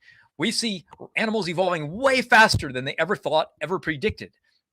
And this is observable data. This isn't anything we just don't know. We can go down the list of different things that we know. New species are evolving in 2 generations. That is way too quick for evolution, but it explains why we have so many different species alive today. If speciation can happen in just 2 generations, it's no big deal at all, right? How about people go, we lost wisdom teeth. That's proving that evolution is true, right? I mean, it shows that we're evolving to the next stage. It's like, wait a minute, we're losing information. The jaws of people are actually shrinking. And we know that they're shrinking because the people in the wild today are easily testable. And we can take them and we can say, look at the Australian Aboriginals. Let's see what happens when we take them. We put them on a modern diet. The very next generation are showing that their teeth don't fit in their mouth and they are no longer having wisdom teeth. That is not deep time evolution. That is the genome protecting the body because it's designed to know how to do so. It knows if it grows wisdom teeth with already a shrinking mouth with teeth that don't fit, you're going to have horrible problems. We see this exact same thing in elephants today, because if we look at the Zimbabwe civil war that arose, elephants were being mass slaughtered for their tusks. And remember, elephants have a generation time like humans, very high, one of the slowest reproducing mammals on Earth. And within just 2 generations, 98% of all female elephants never develop tusk. How do they know to do this? Or are they like thinking, wait a minute, if I don't grow my tusks, maybe they'll stop killing me? No, the design network kicked in that was like, you're being killed for this reason. It's almost like it was designed, wasn't it, to like protect the animal from being killed. And you're like, well, that's really good. That proves evolution. That's a very good mutation. Oh, really? Because it's lethal when the mutation gets into males, and males are dying left and right because when they get the mutation, they die. So only females can exist with the benefit. The males die immediately. So when we look at Aboriginals, people, guess what? They lived, when they migrated into Australia, it was extremely hot there, right? And so it was so hot that their body adapted to this heat extremely fast. The Central Australian Aborigines actually have the ability to withstand massive amounts of temperature. Their body stays 50% cooler than you and me, naturally, all because of a gene variant that they got that isn't in other even Aboriginals that don't live there. And that happened very, very quickly. But yet they want to tell us that Aboriginals have been there for 65,000 years. Well, if that was the case, then guess what? Humans would be a different species, wouldn't they? Because if animals are evolving into different species within literally a couple generations, how can you isolate a group of humans in an area for 65,000 years and then come along later and then reproduce with them? It would be physically impossible because of all the gene conversions and all the other problems that would arise from isolation from that amount of time. The only way to explain the ability to assimilate and to breed with Aboriginals is the young Earth creation timeline. So that is it. How about the Dairy Queen? This is showing us that when we look at Vikings in the past, we know how tall they were because we know when they lived and when they were buried and who they were. And literally 1,000 years ago, they were a different height. They weren't very tall people. But yet, when we look at Denmark, Norway, Sweden, the Netherlands, all of them have the same gene variant for height, which makes them extremely tall. That means that gene variant arose within literally like 100 generations and spread through all the people. How about snakes? They're losing their white stripes. Why? Because when pollution gets into their environment, melanin absorbs toxins. So when a toxin dumps into the ocean, literally in the lifespan of that snake, they start losing their stripes so that the melanin can absorb the toxins, and their offspring are born without stripes, and they never get the stripes back again. So again, we see loss of information. We see something that was already there being lost. And then we go over to islands and we see that beetles are losing their ability to fly, because what happens is when they come on like, let's say debris brings them to an ocean, and then they get off and they are out on a new island, the wind picks them off and blows them back into the ocean, and they end up dying. So what happens is natural selection goes, what's going on here? Why these things are dying? So it's, again, they're not saying, like, they're not choosing to not fly. They're just using that ability if they have it. So what happens is the olfactory sensors in their nose now don't allow them to smell flowers far away. So they don't want to fly. So now they just walk around everywhere. And after just a few generations, they are now not able to fly at all because there was no need for it, because they lost that ability to smell. Think about that. That is insane, right? So we're talking about built-in design, right? You guys might like that slide, but I got to move on because I'm running out of time. Plants, same thing. Rapid, 10 to 100 years, they're adapting very, very fast environments. Mutations are not random. It seems like they're piling up exactly where they were supposed to be to help the species, like they were built-in designed. It took 100 years for the insects to adopt to eating it again. This is the cherry plum tree. Let's play it real quick. This is the black cherry, an American tree species that has spread invasively in Western Europe over the past century. And for a long time, people thought that this was because it doesn't have any native natural enemy. But when you look at herbarium records over the past century, you see that more and more insects have started feeding on the black cherry. And actually nowadays we found that there are more different species of insects eating from this tree than from the native bird cherry. We also found that some specialized insects have evolved, have changed genetically to adapt to this new food source. And we think that over time this may help to control the invasive character of the black cherry. You can read all about this research in our latest publication in the journal PeerJ. So what's going on? Again, we have a tree species that never existed in a place being moved in, and now all of a sudden it's growing and the insects are adapting to eating it. Really good, right? Well, guess what? When they removed the trees, the insects weren't able to adapt to living back at the environment that they once lived in and able to eat from. Isn't that incredible? The very own food source that was their main one is now they're unable to eat it because they lost that genetic information. Very similar to the E. coli experiment with Linsky, right? They moved into a special environment, they adapted to it, and then when they tried to move them back to the original, they couldn't live there anymore. They lost genetic information, exactly what our model says. We see the same thing in butterflies, and we see the same thing in deer. We see the same thing in toads. We see the same thing in animals. We look everywhere, guppies, lizards, mosquitoes, mice. Evolution is happening extremely fast, you see, but this adaptation, they've stolen the word adaptation or any change to mean evolution, right? So therefore, if anything changes, oh, it's proof of evolution. No, it's not. Every one of these examples is literally contrary to what they thought and predicted, right? So what do we see? The genetic variance, fitness, indicates rapid contemporary adaptive radiation of evolution in wild animals. Are any of these examples proof, though, that any of these other organisms are related in the past? So does that prove now that these flightless insects now were related to something else? How about fish, right? Freshwater fish are genetically adapted from ocean dwelling. That's weird, right? In just 120 years? Oh, man. Yeah, even faster than that if you actually read the data. How about birds evolved virtually overnight to keep up with invasive prey? Wait a minute, that's too fast. How about the cliff swallows? Everyone's been driving down the freeway probably at some point and seeing these birds living in freeways. And yet, that they've only started doing this recently. And as they've done this, they have actually shortened their wingspan because larger wingspans actually are required for them to glide at a different rate. A smaller wing is more aerodynamic and allows them to turn quicker. But within just a few generations, what do we see? These birds have adapted to living under freeway overpasses really just that quickly. That's way too fast for evolution to be true. And how many bird families are there? 249. To me, that's how many would have been on the ark. And then the amount of species today. How about cat breeds?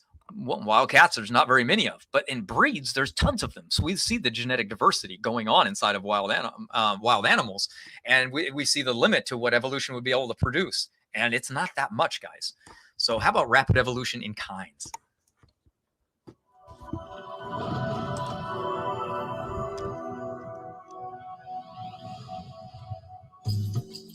Camels and llamas, so different and living on different continents, yet able to breed together and produce young. Examples abound of species that can be bred together. Zebras with horses, tigers with lions, potatoes with hot peppers, and so on. This amazes biologists. Based on modern rates of change, new species should quickly lose their ability to interbreed with other species. So, modern species that interbreed must have formed recently and rapidly. It's amazing that camels and llamas, though separated by oceans and thousands of miles, came from the same parents in relatively recent times. Then we could understand how a single pair of cats could produce all known cats. Today, crossbreeding between domestic cats and wild cats, between cougars and leopards, between lions and tigers indicate that all modern cat species are the same created kind. The original cat kind carried all the information necessary to build the variety of cats we see today. So how could such major changes have arisen so rapidly? This is a mystery to biologists. Squids are shrinking. Birds are migrating. Lizards are getting blown away by hurricanes. The signs are everywhere. Animals are changing. But few people expected it to happen so fast. About 2,500 miles away, a series of marine heat waves swept through the Gulf of California, warming the surface temperature of the water and impacting various species, including the Humboldt squid. Humboldt squid are also known as jumbo squid because they grow so large. They can be 3, 4, 5, even 6 feet in length. Fishers in the Gulf of California were the first people to notice that something had changed when they stopped catching the Humboldt squid. When the scientists arrived to study this situation, they found that in fact the Humboldt squid were still there and in some places more plentiful than before. What had changed was their lifestyle and their body. These were not immature or juvenile squid. They were Humboldt squid at full size, reproducing and carrying out their lives in half the time they used to. Dr. William Gilly and his team measured the squid they caught and found a reduction of 50% or more in their body size in response to the stress of the higher water temperatures. This adaptation is known as plasticity. Plasticity is already built into the genome of a species. It's already there. From the warm waters of Mexico, we travel to the frigid north to study another example of plasticity, behavioral plasticity, in the feeding patterns of this Arctic bird. I think we're all familiar with that iconic climate change image of the polar bear stranded on a shrinking iceberg. But if you could look beyond the bear to the edge of the ice, you might catch a glimpse of a tiny seabird called the little auk or dovekey.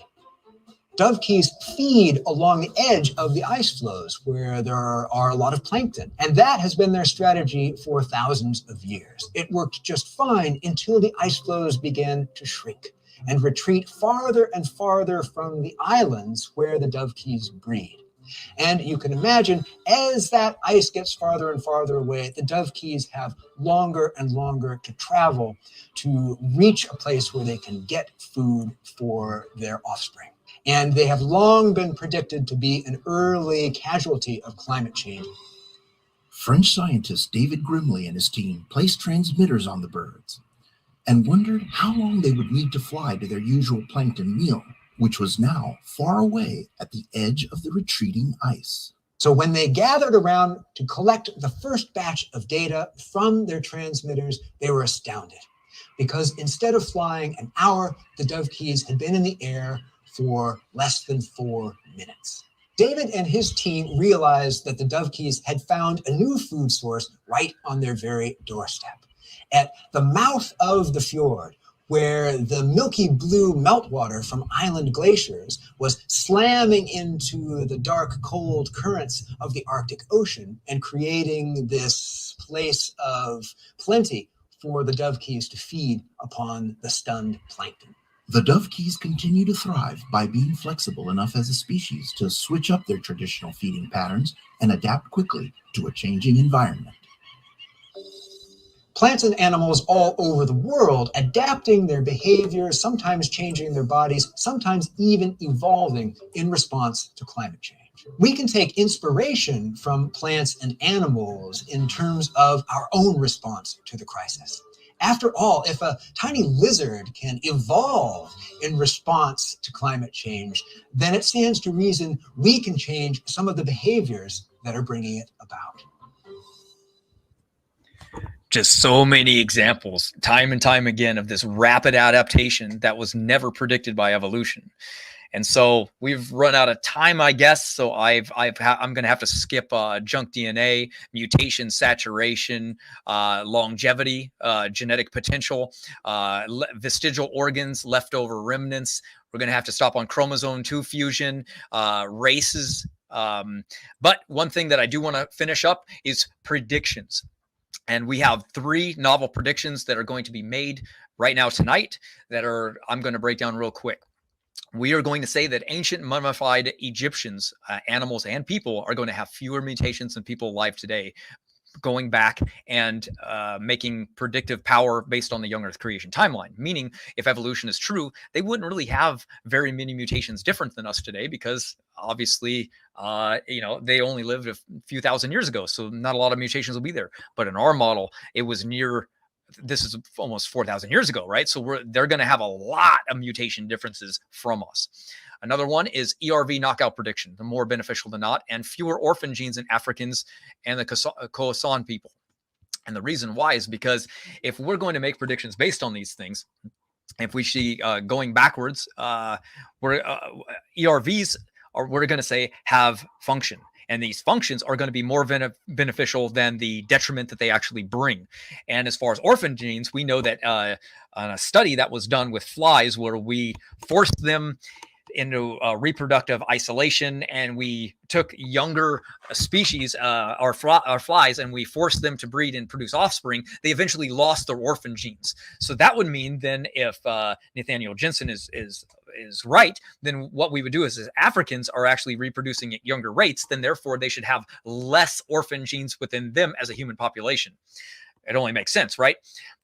The only caveat with that would be is that the fruit fly study was done on flies that were very adolescent. I'm not sure around puberty age, so I'll have to check that one out. But regardless, what that would mean is that if Africans have less orphan genes, it'll show that human beings didn't come from Africans. It would mean that we branched off with them. So it would clarify multiple things of our model.